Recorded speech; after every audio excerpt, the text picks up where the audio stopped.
Hello watch enthusiasts, and welcome to this episode of Watch Chronicler Unscripted, the podcast available on SoundCloud, Spotify, iTunes, as well as on YouTube if you want to watch it as a video or any other podcast player. In today's episode, I'd like to turn things around towards myself, because I've been running Watch Chronicler for about a year and a half now, and before that I had the opportunity to have the YouTube channel Arm on the Watch Guy, which became Watch Chronicler. And so I've had a fair amount of time to enjoy watches, but I recently had a certain realisation earlier this week whilst handling the new Rolex Submariner, something which you'll hear a lot more about this weekend, and by the way, I'm not going to buy one, just to put that out there.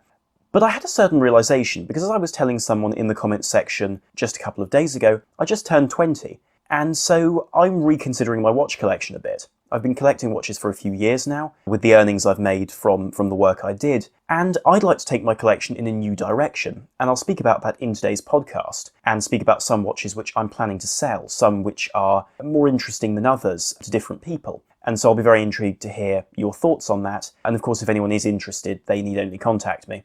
But the real aim of this podcast is to speak about how my watch collection has changed and how I have collected watches differently over the years. Because as I'm sure that anyone who enjoys watches can say, tastes change over time and interests change over time, but also goals change over time. My goals when I first started collecting watches, or even when I first realised that I was actually collecting watches, were vastly different to what I have today, and I'm enormously grateful for what I've been able to accumulate. This is also, of course, a very interactive podcast, because I really would like to see some interesting comments in the section below on YouTube, just to see what everyone else thinks of their collections and the way they've gone about collecting watches over the years. But without any further ado, let's begin at the beginning of things, which was when I was an early teenager and first started to get hold of a few watches.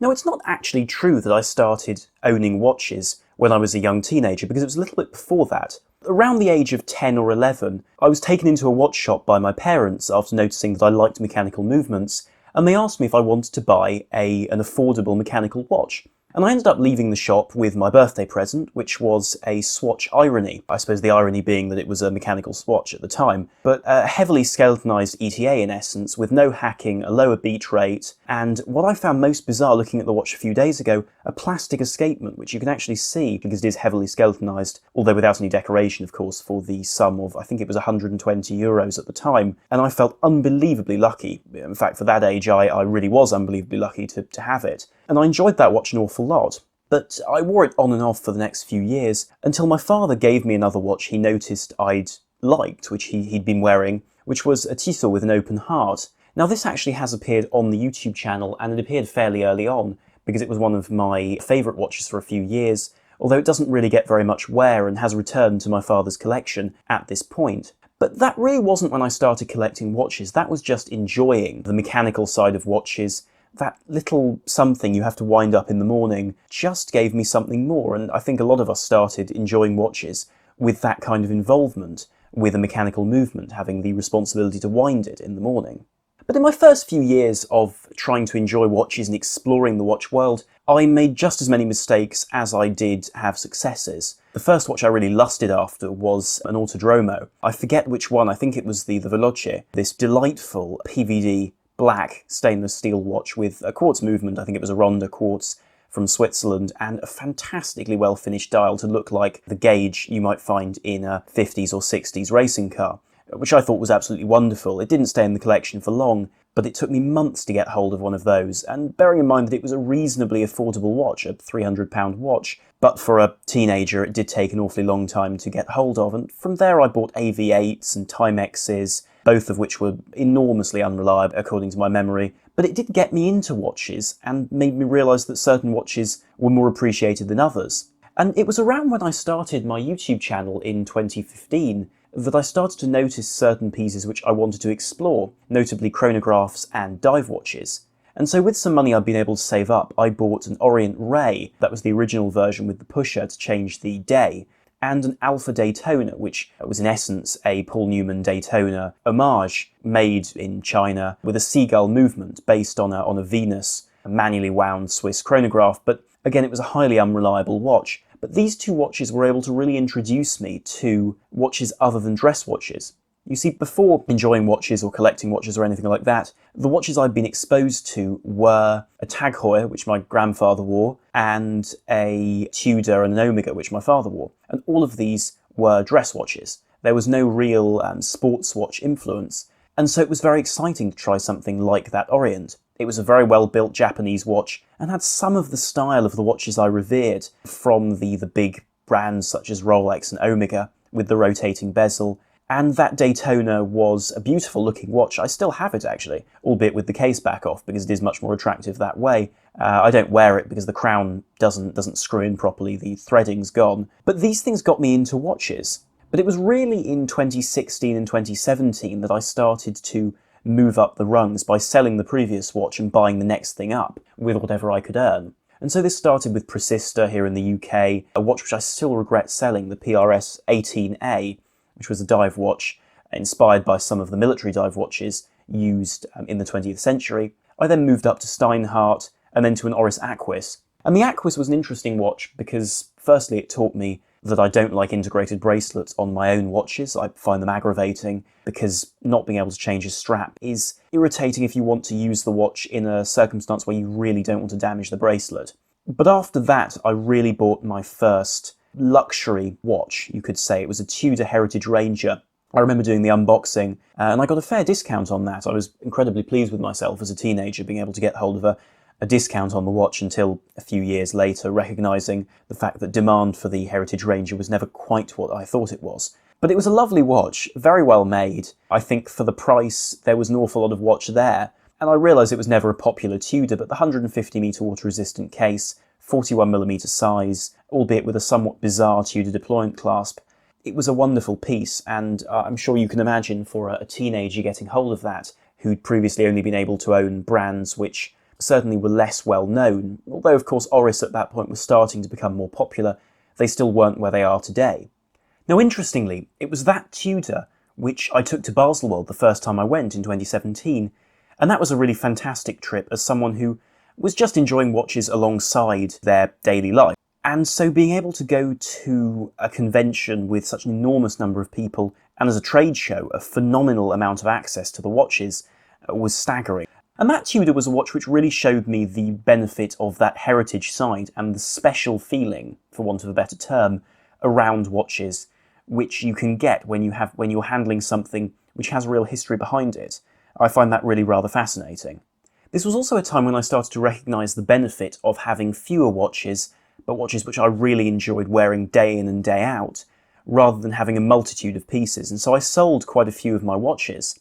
But the next purchase I made was around late 2017, I think, or early 2018, when I bought my Omega Speedmaster. And I'd liked Omega as a brand for quite a long time before this, and this was a watch which I bought with the proceeds from the sale of various items and some watches I'd amassed over the couple of years prior. And I had a few options when I came up to the choice of buying it.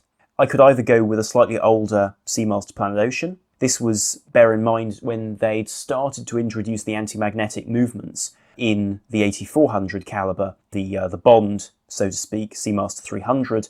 And so at this time I was unsure whether I should buy the older Planet Ocean, in the knowledge that the newer version offered a much more exciting movement. And I wondered whether that would sit in the back of my mind when I wore it.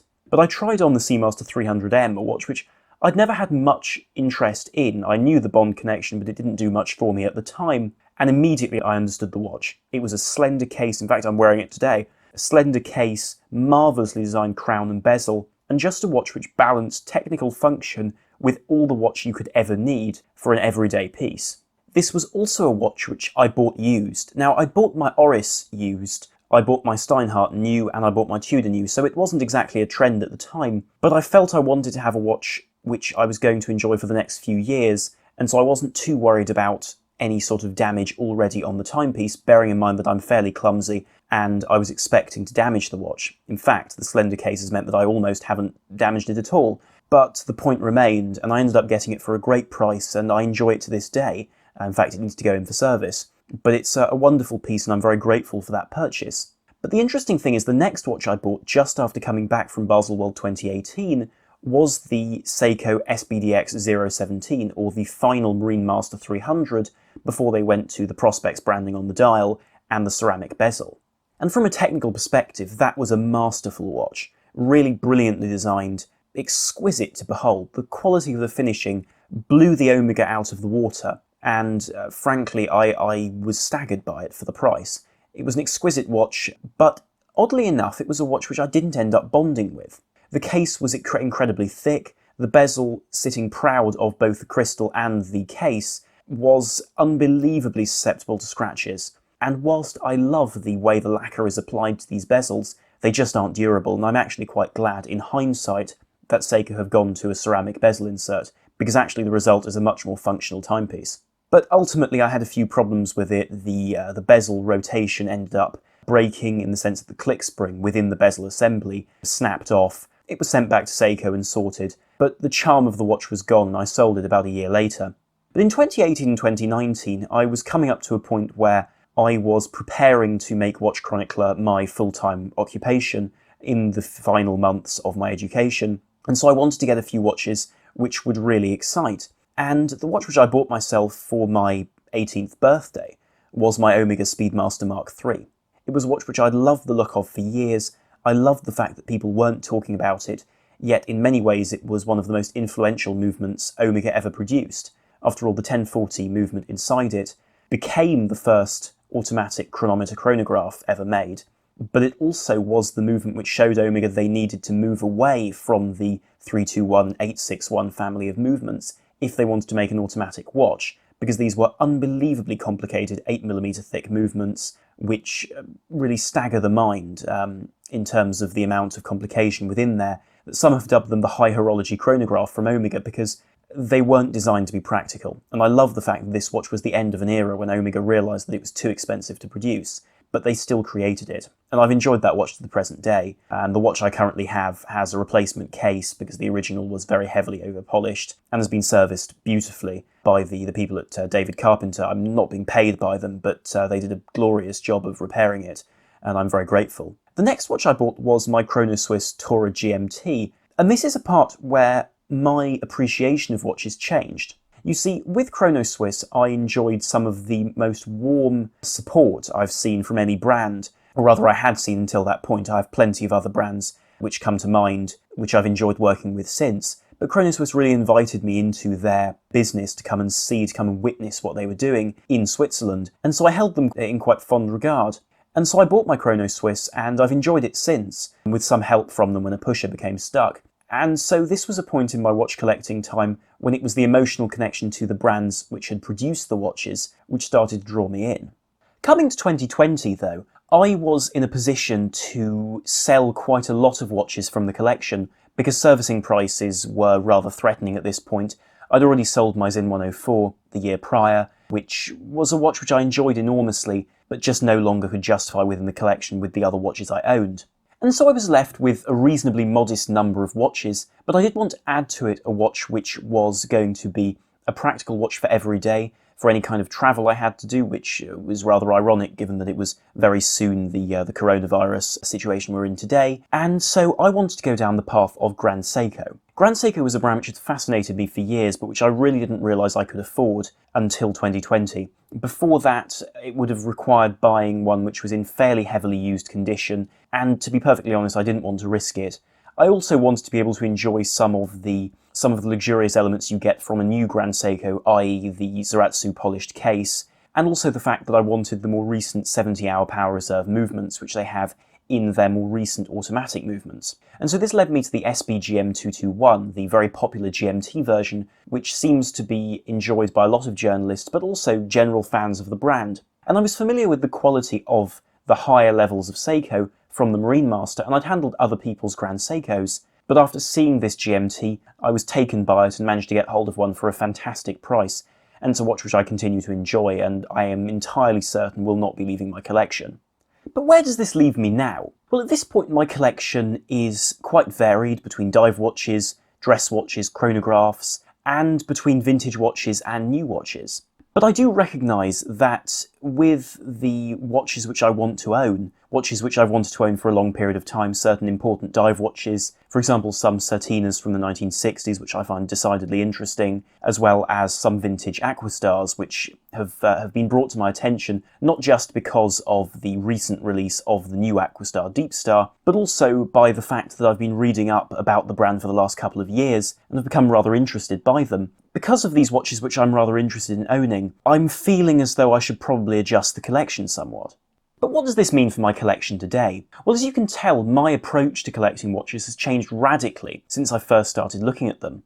Of course, I've had time to be able to read an awful lot about watches, to learn an awful lot about watches, and also through being able to produce videos about these timepieces and write articles about them and produce podcasts, I've had the opportunity to research them extremely heavily. And at this point, my collection is beyond what I could ever have dreamt of when I first started buying watches and enjoying them. I would never have believed that I would own a Grand Seiko or an Omega Seamaster or a Speedmaster or anything of this type.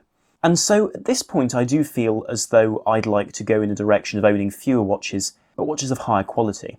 Now it's important to define the word quality, because I'm referring to the perspective of being a watch with historical quality or with a level of importance to the way the watch industry has progressed. And this is why I'm probably going to go further towards the vintage side of things rather than looking at modern watches, at least for the time being. And this is the result of wanting to narrow down the collection. I'll be selling a few of my watches, including ones which are reasonably dear to me, just because I would like to take the collection back in a direction of having fewer pieces and pieces which really mean a lot to me and which I can look at and consider as a goal, something which I had to save for several months. So as a result of this new direction, I'm going to be looking for some really quite interesting and exciting, possibly older watches over the next few months, and I will be showing them on Watch Chronicler as I'm able to acquire them and add them to the collection, with some pieces which should have some very, very interesting stories behind them, provided I can find them, of course. In order to finance this, some watches are going to have to go, like for example, likely the Chronoswiss Megamatic I bought recently, which is a wonderful watch but doesn't fit into my long-term plan for the collection, and similarly my Universal Genève I think I am going to part ways with because I just don't wear it enough, and also my Zodiac Super Seawolf, my watermelon Zodiac Super Seawolf, which incidentally was the first to reach the UK when the model was first released, which is an interesting point about this particular example, and I've worn it for quite some time, but I do feel as though that it's perhaps reached the time to let go of it. But this does mean a very new and interesting direction for my collection in terms of appreciating watches which have a certain history behind them. Okay, they might be less wearable on a day-to-day basis, but then I have the Grand Seiko, I have the Omega, I have plenty of watches to enjoy in that way. And so I think being able to have the opportunity and to have the privilege to be able to acquire these watches, I don't want to squander my chance. But I'll conclude this podcast there, simply by asking you to let me know how your collections have evolved over the last few years, or how your attitude to collecting has evolved, because I'd be fascinated to hear different stories in the comments section below, and to see how perhaps my way of collecting is different to other people's. Anyway, if you enjoyed this podcast, do please like, share and subscribe on YouTube, or follow us on whichever podcast player you enjoy using. This really helps us to keep the episodes coming. Thank you very much for listening. This is Armon from WatchChronicler.com, out.